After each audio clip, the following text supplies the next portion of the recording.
Dumipensa si Cagayan Governor Manny Mamba ukol sa pagdami ng Chinese students sa kanyang probinsya. Sa damdaming bayan, sinabi ni Mamba na may programang internationalization ang Commission on Higher Education kaya't maraming mag-aaral na Chinese sa Cagayan. Ayon kay Mamba, wala naman daw siyang natanggap na reklamo mula sa kapulisan ukol sa Chinese students. These are big universities, Lakay.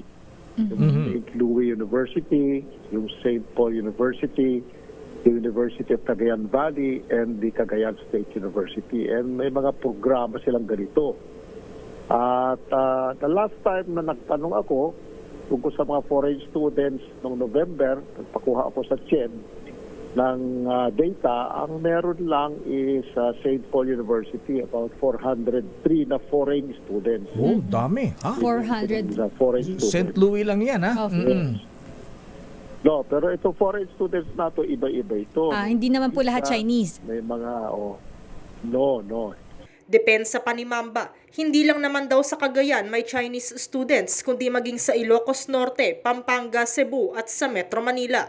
Una rito, iniulat ng Armed Forces of the Philippines na sisilipin na ang impormasyong mahigit 4,600 Chinese ang nag-enroll sa isang pribadong unibersidad sa Tugigaraw. Sinabi ng AFP na may kipag-ugnayan din sila sa PNP ukol sa bagay na ito.